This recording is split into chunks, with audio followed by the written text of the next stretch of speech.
errors, especially as you drive fast. So in general, the advice is try to shelter the sensors from the turbulence and also try to drive slow because if you drive fast, you're just magnifying the negative impacts from the turbulence. Okay. Now moving away from the sensor testing efforts, we also, our group, we also set up and deploy and manage some sensor networks. So just here are some examples of some sensor networks that we manage in the Los Angeles area. These particular networks are for a California Assembly Bill 617. It's just a regulatory thing. They want to get more monitoring into disadvantaged communities that don't really have a lot of air monitoring in them. And so if we can use sensors as part of that air monitoring for disadvantaged communities, then the community can use that information to develop a community-led kind of action plan to reduce their exposure going forward. So that's what these networks are over here. I talked about yesterday keeping your sensor network calibrated for the highest data quality.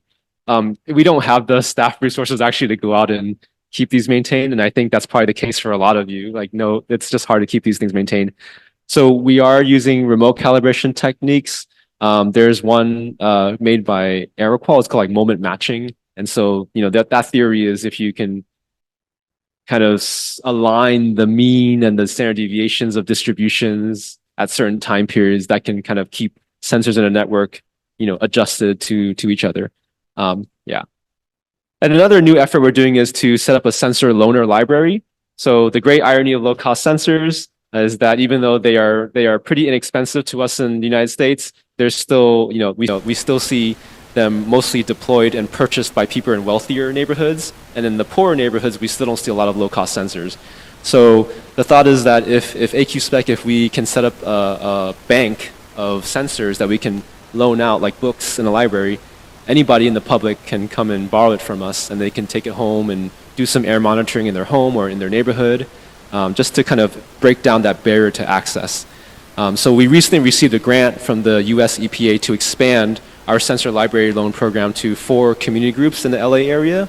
And the eventual vision is to have, a general library program for anybody to borrow.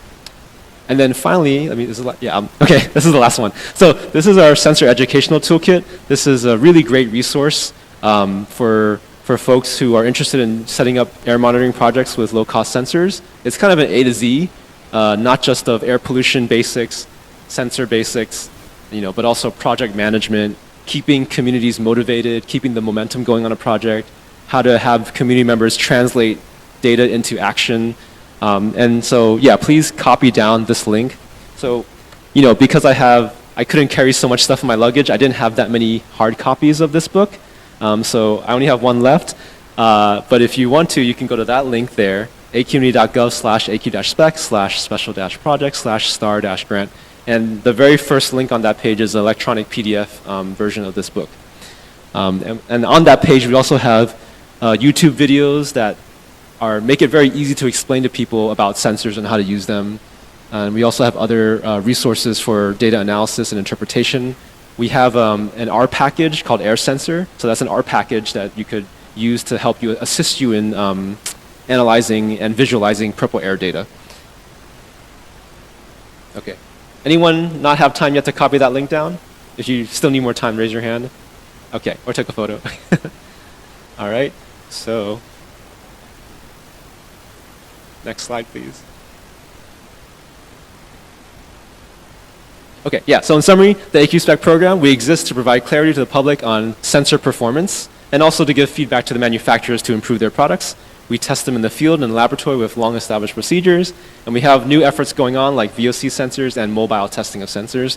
And we offer a lot of physical and educational resources to increase knowledge and access to sensors.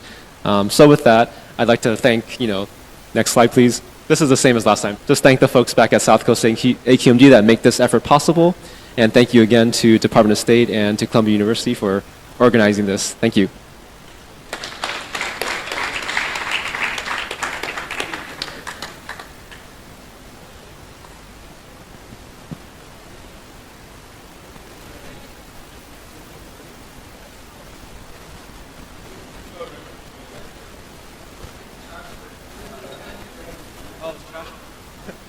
Okay, is trash burning? Steve, where's your Atmo tube? Okay. Check your electronics and see if something is smoking.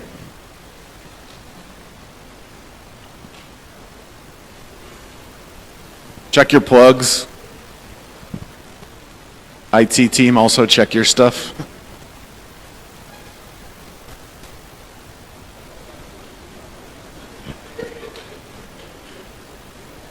Maybe open the...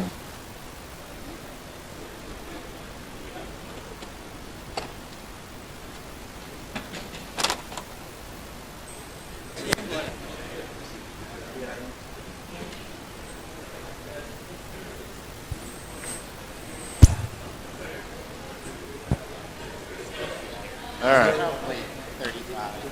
Yeah. All right. Well,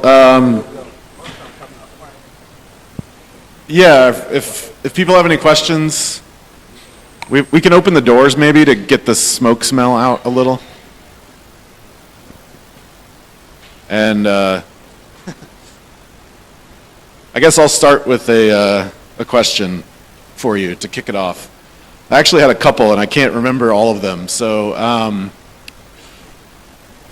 okay, yeah. So, when you do your sensor evaluations, it's a 6-week or 8-week period? You said. Okay, 8-week period. Is it any 8-week period, or is it like a specific same 8 weeks for every type of sensor? Yeah, that's a great question because the time of year that you would test a sensor at, you might reach different conclusions. So this is more of a historical thing. When this program was started up, it was just any 8-week period. It's just whenever a sensor gets in our hands, we go ahead and put it out in the field, and it's as you come, that's as you get tested. I know like other, like Air Perif, I think they do like everyone starts at the same time of the year, and so that's more fair because all the sensors get judged like on the same kind of, range of pollutant concentrations and interfering conditions. That's something we've been thinking about a lot. It just kind of takes a while to make that kind of whole structural change because by this time we've already done so much on this existing protocol. But it is something we're actively thinking about, and that might be something we might consider in the future to more standardize how sensors are judged, based on, because there's certain seasons in Los Angeles where, and we've seen there's certain seasons in Los Angeles where you might achieve a better result depending on the time of the year that you test and the pollutant that your sensor reports. And we're starting to see some sensor manufacturers, they're trying to kind of game it by timing their submission because they know there's certain time periods when they'll get a better result. So that's another reason to probably standardize the testing durations and periods. But again, that'll take there's some inertia in the program already, and so I got to budge the program towards something like that in the future. It's an important consideration for sure. Thanks. What's the statistics of the sensors that you get, the categories, the PM sensors? Do you get more PM 2.5 sensors, more PM1, PM10? And also, how does that affect the R square you showed earlier in terms of you have more beta R squares for PM1s rather than PM10s? Does that probably affect the R square value? And lastly, do you do sensor sensitivity, probably where you have a sensor that can do both PM 2.5 and PM10? Do you do any kind of sensitivity between a particular sensor and what it measures? Okay, great questions. Let me see if I can remember the first one. What was the first one? Statistics. Which one do you get more? PM okay. 2.5 sensors, PM10? Yeah, so the vast majority of sensors that we receive for testing are PM sensors. Most of the ones nowadays, they will report PM1 and 2.5 and 10. So I think our data set, the N number, most of our data points for, to comment on a general state of the industry would be PM 2.5, and then I think followed by PM1. We don't have as many data points for PM10 performance because that's a less common parameter that these PM sensors report, and oftentimes when they do report it, if they choose to report it, it's a poor performance. The second question was, Does that affect the R square? oh, so the R squared, and I was showing, that's the R squared for each model of sensor. So I think the population of PM1 sensors, PM2.5 sensors, and PM10 sensors we tested, what that would affect on that graph was it would be like probably the standard, like the error bars on where we're thinking of like where the average kind of sensor falls in performance. I hope I'm answering that question right. Okay, and then the third one was about The sensitivity of a sensor, what is measured PM2.5, PM10? okay, yeah, that's a really great point. So, a lot of PM sensors that claim to measure PM 2.5 and 10, they're actually just nephelometers that are really just measuring, the fine particle signal, because we know that we've seen a lot of their distributions are invariant, meaning that even if you gave them, even if you expose them to just a lot of dust, coarse particles, they're still going to show a particle size distribution that looks pretty much the same as other kinds of exposures, they just adjusted the numbers or something. So it would be really good to start incorporating, looking at the fraction of PM 2.5 to 10 to see their performance in different regimes of PM 2.5 to 10 fractions. That's something we can look into, when I look into the future to like update or modify our laboratory protocol, we can try to include some more coarse dust mixtures along with the fine to kind of look at different PM 2.5 and 10 ratios and that impact on performance. And for the field testing, that data, it exists, it just has to be analyzed. So we can look at time periods when we had different ratios of those fractions and also see if we can separate the performance metrics in those time periods. All excellent suggestions. And I will note that the EPA, the US EPA PM 2.5 sensor testing protocol, I think, no.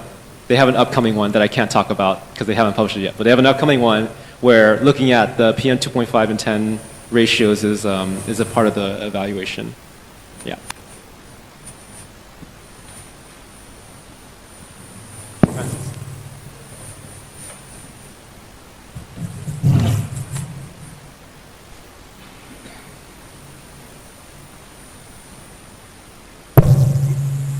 Great talk, Wilton. So I've got a question about the gaming, but that's maybe something for offline. But what I was wondering, in terms of, you're looking at these sensor packages, right, and they have sensors within them. So how much diversity are you seeing in the actual sensors which are being deployed in the sensor packages nowadays? Is it still just the AlphaSense sensors for the gases, or is there actually a bigger range of base sensors that are going into these packages? Okay, I think a lot of the ones that I can recall are AlphaSense sensors. There are others. I don't have that information in my brain right now. But in our test reports, we do list out the raw sensor manufacturer in each of these sensor systems. I just am blanking out right now about the other providers of the raw gas sensors. And do you get a sense that the... Sensirion, that's another one. AlphaSense and Sensirion, yeah.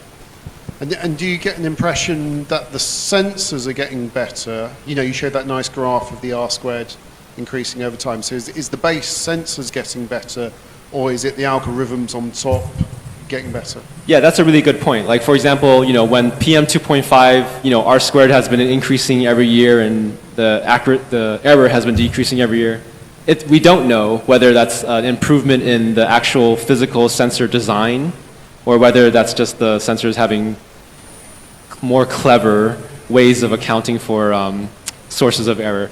I think that's always proprietary stuff. That's never going to be privileged to us. The most they'll tell us is like, okay, we have some data processing algorithm that maybe incorporates this, but they really don't like to, they're not into being open about these kinds of intellectual property aspects.